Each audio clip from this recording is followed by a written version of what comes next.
Greetings. Welcome back. May I make a suggestion now that perhaps you've made the decision to become one of those 3% who live a life on purpose and with a set of goals? May I suggest that you become a POW? And then may I suggest that you become a POI? Well, a POW is a person of wisdom. That doesn't mean you're necessarily the smartest person or the brightest or certainly the best educated, but wisdom is that unique ability through life, spirit, and experience to be able to understand how we can best live our lives. That's wisdom. And though Dale Carnegie said, make good friends. No, he said win friends, and we are now deciding that we have to make friends by making ourselves the friend. And then Dale said influence people. Perhaps what we have to understand is that we really don't have a lot of control over whether we can really influence people. But perhaps we can take the responsibility for seeking to do those things that could make us a person of influence, and then let it go and see what happens in terms of influence. But may I also ask us to perhaps adjust our thinking just a little bit.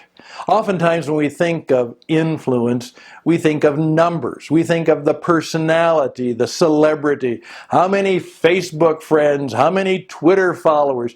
You get the picture. You know what I'm talking about. We oftentimes think that influence is related to the number of people who know us and perhaps give us a like. That's not the issue. Influence is based on the impact you have on people's lives. And may I suggest the impact for good? Let's keep it in that discussion. It's not necessarily the number, it's the impact. It's that you do, as one of my mentors said to me, Stan, you do lots of things. Please make sure that you occasionally take a time out to ask yourself, are you doing the things that truly matter? Oh, impact, does it matter? And then, is it good? Garrison Keillor, a well-known radio personality, said many years ago and probably continues to say it today, and I imagine he will continue to say it. As he said goodbye, he simply wished us that we would do good work. Well, impact, matter, and good. Now, let those three words kind of sink in and say, can I become a person who does things in which those three qualities come out of the things that I say, the things I do, the things that I achieve? Now, let me just take time to give you 4 expressions of how you might become a person of influence. Now, the first one is going to be a little bit difficult for us, and that is this. If you want to be a person of influence, you're going to have to learn to be different. Everybody likes everybody because everybody's the same. You will never have great impact unless you are prepared to be different. Now, I'm not saying weird or eccentric, though that might be part of it, but you are the kind of person who, in effect, as someone used to say, you dance your own dance, and of course, you do your own drum. You are the kind of person who seeks to be expressive and unique and somewhat different in what you do. If those people who are so conscious of, do I fit in?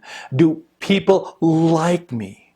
That great tyranny of wanting to be liked, wanting to fit in, wanting to make sure we're like and dress and have all the things that everybody else has. Let me caution you that that may be the road to a certain friendship or certain popularity, but it will never be the path, and it's always a path to making a difference, having impact, doing what matters, and being a person of influence. Now I'm going to simply ask you, think about the way you live your life and what are the positive differences that you bring forward in how you live your life and how you treat others and how you do your deals. May I also express the desire for you to like this word, useful.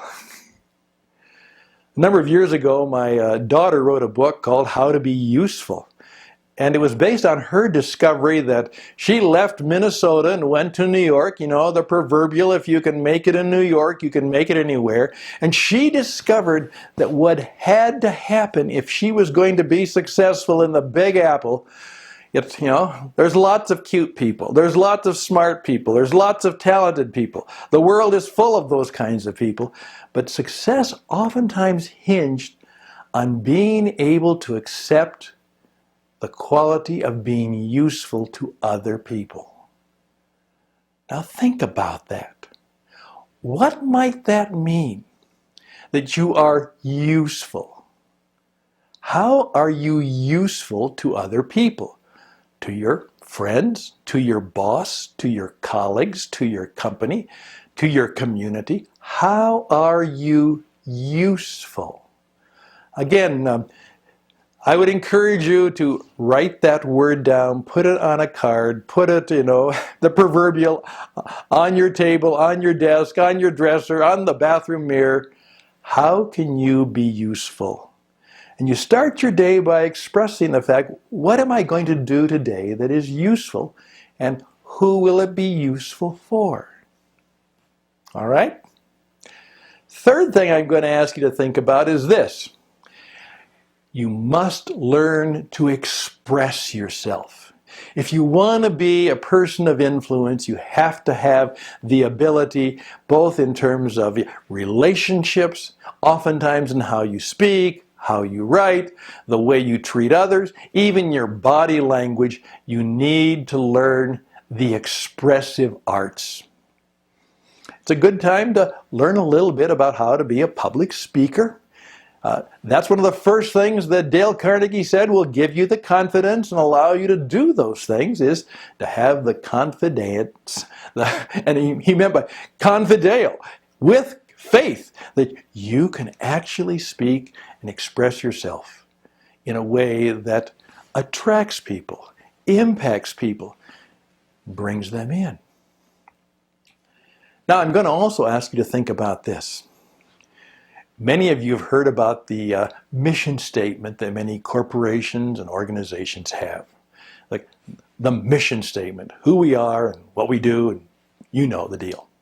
You've probably been on strategic planning retreats and some of those things where you've actually had to help work on a mission statement.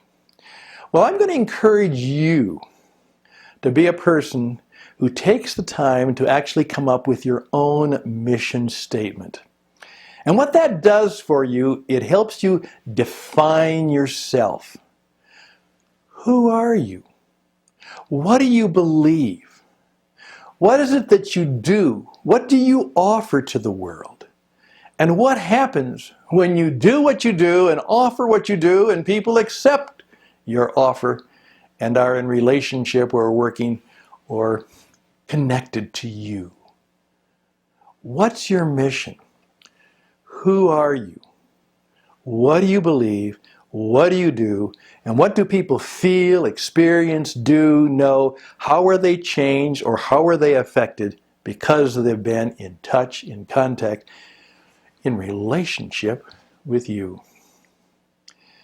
One of my mentors once said this to me, Stan, the world steps aside for the man or woman of goodness and confidence who knows who they are, where they're going, and what they hope and plan to do.